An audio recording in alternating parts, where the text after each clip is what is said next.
Let me ask you about foreign policy while we're on the subject, because as we begin with the Brussels terrorist attack yesterday, Republican candidates across the board came out, including your father, obviously, speaking after the deadly terrorist attack in Brussels. How do you think that affected voter turnout last night? We had, obviously, the one issue zeroed in that your father has been talking about, and it's been central to his campaign, immigration. Well, listen, last night, probably not a whole lot, maybe a little bit, but probably not a whole lot. I mean, if you look at Arizona, where we won so decisively, they face this every single day. I mean, they face this every single day. I mean, this is almost their main issue. So, you know, yesterday you certainly reinforced it, but if you're a voter, you probably were already voting for that position. I mean, if you're a voter that cared about illegal immigration, you were probably already voting for that position. I think going forward, it really means a lot, right? I mean, his whole message is make America great again, make America safe again. Let's secure our borders. Let's know who's in our country. You know, it's interesting. I was watching a pundit on TV yesterday, and they go, well, you know, a lot of countries in the world, they have metal detectors before people even go into the terminal.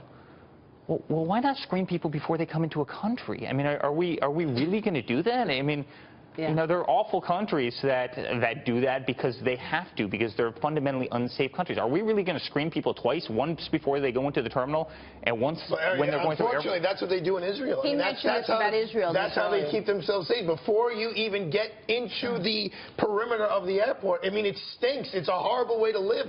Before you go onto a subway, you go through, I mean, and I hope we're not heading in that direction, but the more these pieces of garbage commit these ferocious, terrifying acts, the more our government is in a position to protect us. Or we can lock down our border. Or we could build a wall, you know, or we could figure out who's coming into this country so we didn't need to inconvenience everybody. I'm a guy like you, right? I travel 7 times a week. I mean, I'm going through airports all the time. I would shoot myself if I had to go through another airport, like, but meaning another metal detector. But that's not how this should work. We should know who's in the country. We should make sure there's good people in the country, you know. And this is a really important point, the problem. Eric, because when your father talks about securing the borders, closing the borders, the first instinct from a lot of people are, look, this is a country of immigration. You know, free trade has been among the positives in terms of economic growth, in terms of getting American products overseas, securing the border, changing trade. These are two fundamental things that would change America.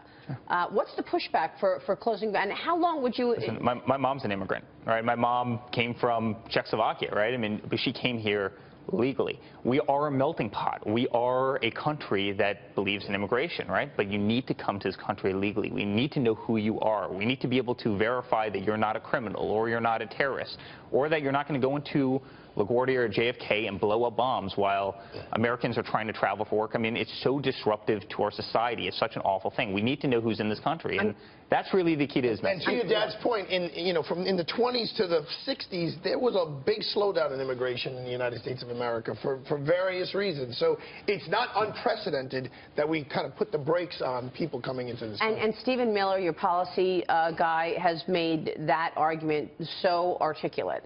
So we've had him on a number of times. You brought up your mother. I want to bring up this whole wife thing that's going on. Mitt Romney attending a dinner last night hosted by the National Republican Congressional Committee, not backing down from his continued feud with Donald Trump, and he started joking about Donald Trump's foreign-born wives. Here's the quote. He says, Donald Trump has several foreign wives. It turns out that there really are jobs Americans won't do.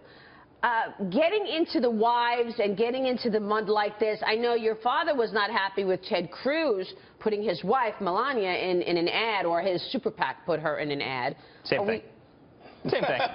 You know, the super PAC puts in an ad, or he puts in an ad, same thing. Listen, I think it's disgusting. I think you leave family out of it, right? I mean, you leave family out of it, especially quite frankly, wives come after me, come after anybody else. You know, you leave wives out of it. You know, we happen to know Heidi very well, which is his wife. You know, they know her very. You know, you keep wives out of it. It's just, it's kind of below the belt. I was surprised that he did that.